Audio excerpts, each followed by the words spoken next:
মানে কারা ফাঁসালো তোমাকে? বিডিও অফিসে বাংলা সহায়তা কেন্দ্রের এক কর্মীর সাহায্যে অন্তত 450টি জাল শংসাপত্র তৈরির অভিযোগ। সেই ঘটনায় অবশেষে গ্রেপ্তার তৃণমূল নেত্রীর ছেলে। মূল অভিযুক্তকে বাংলা বিহার সীমান্ত এলাকা থেকে গ্রেপ্তার করেছে পুলিশ। খড়িবাড়ি গ্রামীণ হাসপাতালে জাল জন্ম এবং মৃত্যু শংসাপত্র কাণ্ডে গ্রেপ্তার করা হয়েছে ডেটা এন্ট্রি অপারেটর পার্থ সাহাকে। পার্থ সাহা, নবজিৎ এরা হিমশৈলের চূড়ামাত্র। গ্রামীণ হাসপাতাল, স্বাস্থ্যকেন্দ্র, বিএসকে গুলো এই জাল সার্টিফিকেট তৈরি করবার ক্ষেত্রে উৎসমুখ তৈরি হচ্ছে কিনা তা খতিয়ে দেখার প্রয়োজন রয়েছে। পুলিশ সূত্রে খবর, পার্থকে সহযোগিতা করত বিডিও অফিসের বাংলা সহায়তা কেন্দ্রের কর্মী নবজিৎ গুহ নিয়োগী, যাকে দুদিন আগেই গ্রেপ্তার করেছে পুলিশ। এই ঘটনায় চাঞ্চল্য ছড়িয়েছে স্থানীয় প্রশাসনিক মহলে। অভিযোগ, দীর্ঘদিন ধরেই হাসপাতালের সরকারি নথি জাল করে শংসাপত্র তৈরি করা হচ্ছিল।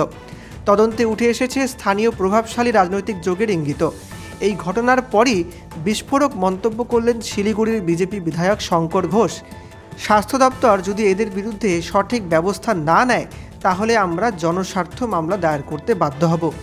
বিধায়কের অভিযোগ, এই জাল শংসাপত্র চক্রের সঙ্গে শাসক দলের কয়েকজন নেতারও যোগ থাকতে পারে।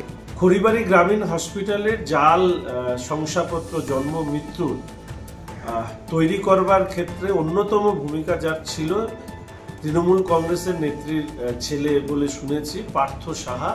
তিনি গ্রেপ্তার হলেন, বিভিন্ন জায়গায় পালিয়ে বেড়াচ্ছিলেন। এর আগে নকশালবাড়ি বিডিও অফিসের বিএসকে একজন কর্মী নবজিৎ, তাকেও গ্রেপ্তার করা হয়েছে।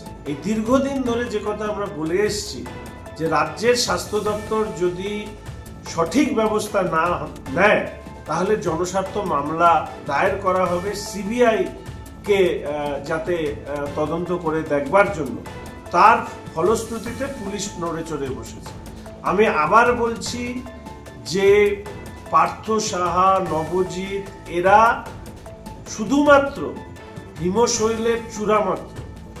খড়িবাড়ি গ্রামীণ হাসপাতাল বা নকশালবাড়ির বিএসকে কেন্দ্র নয়, সারা রাজ্যে গ্রামীণ হাসপাতাল, স্বাস্থ্যকেন্দ্র, বিএসকে গুলো এই জাল সার্টিফিকেট তৈরি করবার ক্ষেত্রে উৎসমুখ তৈরি হচ্ছে কিনা তা খতিয়ে দেখার প্রয়োজন রয়েছে। এই বিষয়ে ইতিমধ্যেই শুভেন্দুদা শ্রমিকদাকে আমি জানিয়েছি। উত্তর দিনাজপুরে ডিলেইড রেজিস্ট্রেশনের 12,000-এর কেস ইতিমধ্যে সামনে নিয়ে এসছেন একজন আরটিআই কর্মী। আমরা আশা রাখি যে পশ্চিমবঙ্গ যেভাবে জাল ভারতীয় শংসাপত্রের কারখানা হিসাবে তৈরি হয়েছে, এটা সমূলে উৎপাটিত করবার জন্য প্রয়োজন হচ্ছে সিবিআই তদন্ত।